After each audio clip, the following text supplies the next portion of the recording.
Ever wondered what the real difference is between a good exam answer and a perfect one? Well, today we're going to crack the code on a real AQA GCSE Biology question. We'll pull it apart, bit by bit, and use the official mark scheme to see exactly what those examiners are hunting for. And the star of our show today, it's this amazing little creature, the echidna. Yep, its totally unique biology is the foundation for the whole question we're about to get into. Trust me, by the end of this, you're not just going to know about echidnas, you'll be a pro at exam technique. So that brings us back to the big question. How do you get from a good answer to a perfect one? Look, it's not just about what you know. It's about how you say it. You've got to speak the exam board's language. And the secret to that? It's all in the mark scheme. So let's map out what we're going to cover. All right, here's the game plan. We're going to tackle question 8 in 5 parts. First, comparing temperatures. Then we'll get into the science behind hibernation. After that, we'll talk about the body as a radiator, crunch some numbers on a sweat calculation, and finally figure out why athletes need to replace lost ions. Sound good? Let's dive in. Okay, first up, tackling question 8, part 1, comparing temperatures. Now listen, with questions like these where you're comparing data, you have to be super precise. You absolutely have to use the numbers they give you. So here's the question. Compare the variation in body temperature of the echidna with the human. And they tell you to use the data from the 2 figures. The magic words here are compare and use data. So just take a second. What jumps out at you when you look at those 2 graphs? Okay, so what does the mark scheme say? This is cool because it shows there's more than one way to get the points. For mark number 1, you have to state the range for both the echidna, that's 27 to 35 degrees, an 8-degree change, and the human, 36.2 to 37.2, just a 1-degree change. For the second mark, you need a sentence that actually compares them, like, the echidna's temperature is more variable. But check this out. You can actually bag both marks in one go with a smart calculation. Just say the echidna's temperature is 7 degrees more variable, or even 8 times more variable. Boom, 2 marks. All right, let's move on. Part 2, hibernation explained. So we're switching gears now from looking at data to explaining the biology behind it. This is where what you've learned in class really gets put to the test. Okay, the question is, explain why the decrease in body temperature is an advantage to the echidna during hibernation. So, why is it a good thing to get colder when you're hibernating? The big clue here is energy. What's the link? So, let's look at the mark scheme. You could go for a simple, direct answer. It loses less energy, so its energy stores last longer. That gets you the marks. Or you could get a bit more technical and talk about the lower temperature gradient. You know, the difference in temperature between the echidna and the air. Because that gradient is smaller, less energy is lost. That works too. Or another angle. Less energy is wasted just trying to stay warm, which means there's more energy left over for all the essential stuff that keeps it alive. See? Different routes, same destination. Full marks. But wait, here's a super important tip from the examiner. They say, do not accept energy is produced, made, or created. Why? Because energy isn't created, right? It's transferred or released. This is a classic example of why using the right scientific word is so important. It can literally be the difference between a point and no point. All right, moving on to part 3, the body's radiator.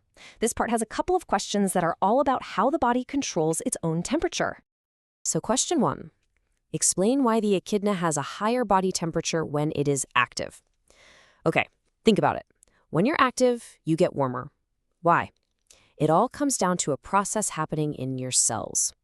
What's that process that gives you energy to move? And here's what the mark scheme is looking for. You need to connect the dots. Activity requires energy, and that energy comes from respiration. And what does respiration do? It releases heat. That's the core of it. You could also add that this extra heat speeds up chemical reactions or enzyme activity. Either way, you're on the right track. Okay, next question.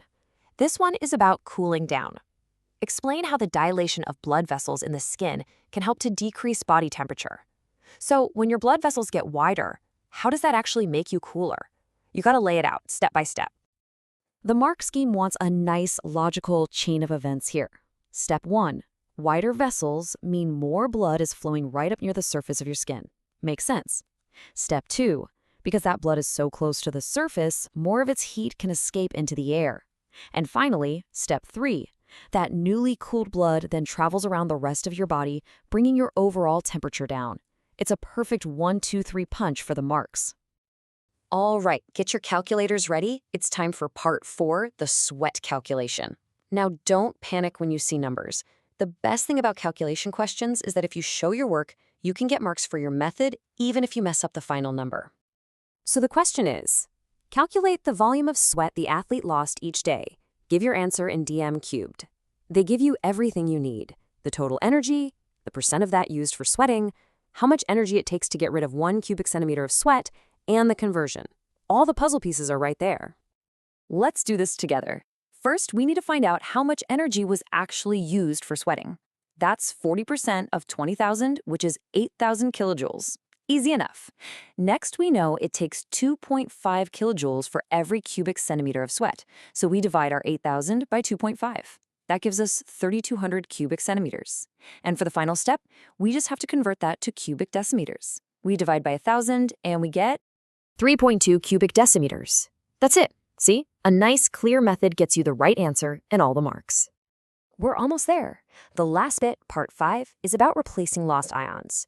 This is just a 1-marker, but it's all about applying what you know to a real-life situation. So the question is, suggest why the athlete was advised to take salt tablets each day. I mean, after sweating out over 3 decimeters cubed, why would you need salt? What else is in your sweat besides water? And again, the mark scheme gives you a few options. The simplest answer, to replace the ions or salt that you lost in your sweat. You could even be specific and name an ion, like sodium. Or you could link it to what happens if you don't replace them, to prevent muscle cramps. Any of those answers will get you the point. So when you look back at this whole question, what's the one big takeaway? From the data to the biology to the math, it all comes down to one thing: precision. Choosing the right words isn't just picky, it's everything. It's the difference between a point and nothing. And that is our complete breakdown of question 8.